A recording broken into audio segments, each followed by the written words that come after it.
So we're trying to keep the story right in Nathan Hale's perspective the whole time. The cutscenes are always focusing on him. You go right from the cutscene into his view. It's picking up. There's all this smoke and fog and debris.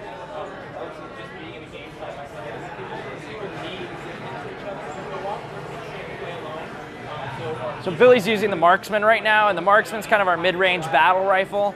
It's really great because it's scoped, it fires a 3-shot burst. It also has an awesome alt fire where it can fire out electrostatic orbs that are kind of like automated turrets and do a lot of damage. Great for flushing out enemies, a bunch of enemies behind some cover. We really like the beginning of this level because it kind of gives you this awesome like chaos and a little bit of confusion. You know, you're just seeing the fire coming out of the fog, and you don't really know fog and smoke, and you don't really know like what's going on. So you're just kind of blindly fighting your way through this mass before you kind of get out into the clearing. So there's the electrostatic orb like wreaking havoc. It went up and started firing electricity down on all those guys on the ridge. So now we met up with the guys that are still alive, are kind of getting out of the smoke, finding all their dead bodies. There's been this big battle going on.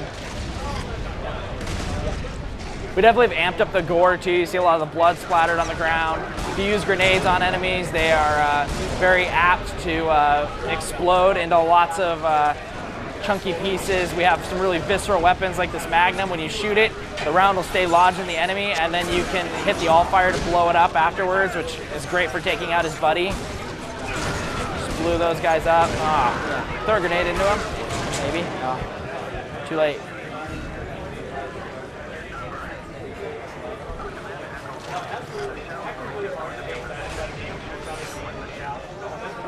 So we also, like we have those big battle moments, we also have, you know, we really want to focus on the pacing and some really creepy moments. So here's kind of another example of the gore. You can also see our new water technology. All these soldiers are leaving ripples. You can see the splash, you leave a wake as you go. So if you get a lot of objects interacting, it's really cool. Some points in the game, there's tons of enemies running through the water, and you'll see tons of ripples and things like that. You saw all that guy's guts.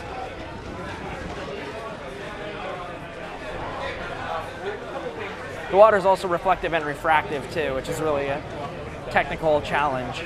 Sir, I was just scouting up ahead.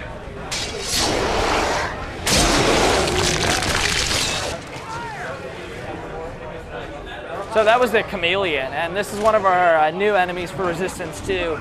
They are cloaked enemies that sneak around, and you'll usually hear them just a couple seconds before they're about to pounce. You'll hear them running at you, and you just kind of have to take them out, and it's a very snap reflex. If they get to you, you're dead. So the Chimera sent some patrol drones into the forest, and these guys now have to take these drones out before they report back to the Chimera where Hale and his buddies are.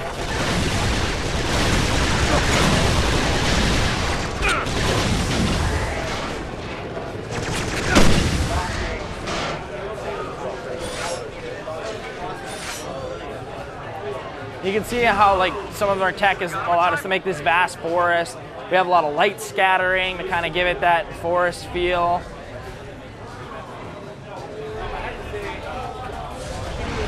Oh, and your buddy just got owned.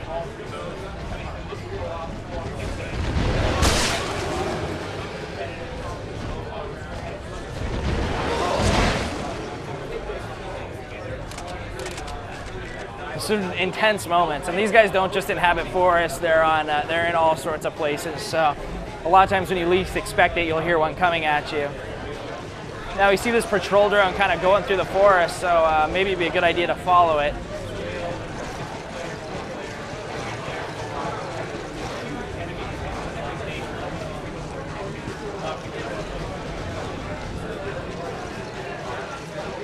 One of the nice things about setting the game in the 1950s America is that it really gives us these diverse environments. So you're in Iceland in the first level, you travel to the Redwood Forest, you're in San Francisco, you're in Twin Falls, Idaho, you end up in Chicago. There's all these really, really cool places we can play with, and we have several more that we haven't announced yet.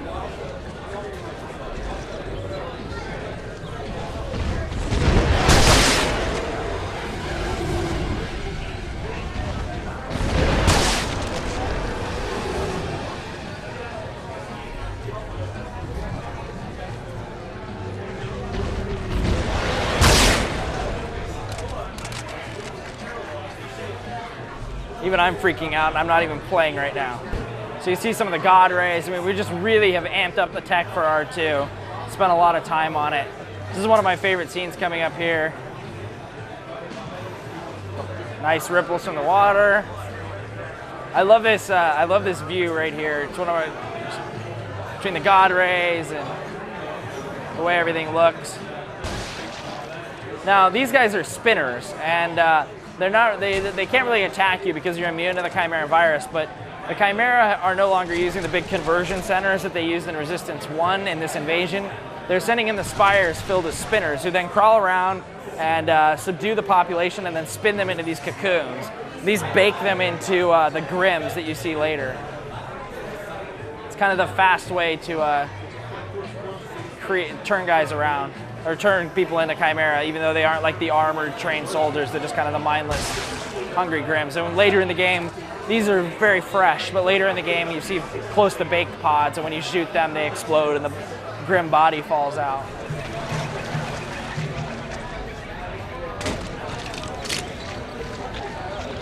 So now we're coming up on some of the scouts.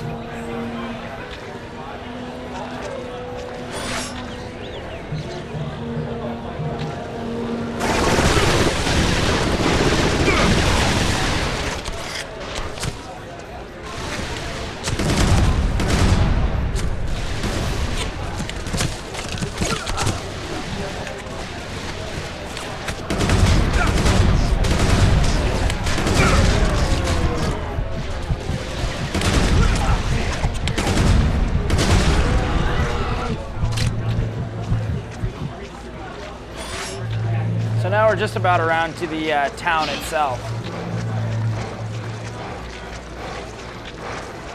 And Auric was caught in the middle of an evacuation.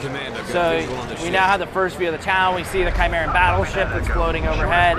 And we also see the remnants of what people were evacuating when the Spire hit right beside all their cars. On the interior engines. They could take off at any second.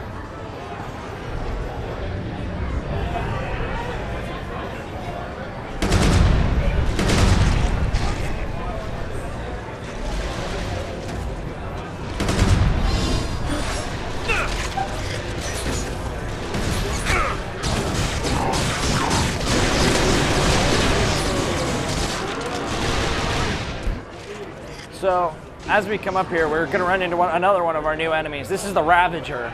And this guy has a big gun, and he also carries a shield. So if you're putting down a lot of fire on him, he's going to throw his shield up, and then he's going to rush you with the shield. These guys are pretty nasty and mean, and their gun has a lot of battles. So as soon as Billy starts firing on him, you see the shield come up. So it makes it really hard to do a lot of damage.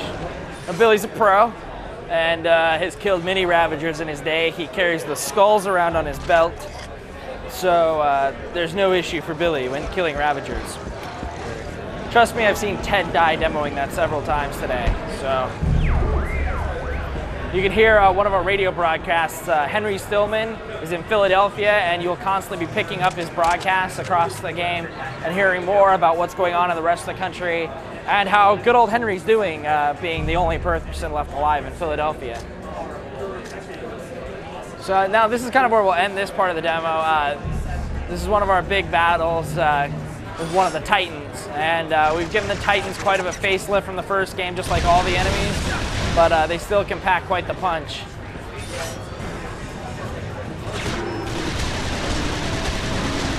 So Billy's using the bullseye tag, and it's still the alt fire for the bullseye. All the weapons have different alt fires, just like Resistance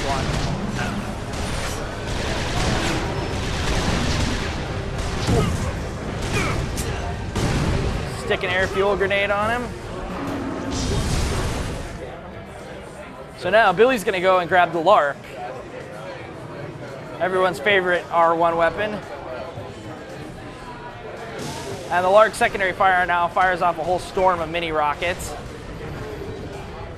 And a couple of those, and the Titan's just going to get turned into some big chunks. Again, showing the new gore that's present in the game. So that's Auric. Okay, we get that one too.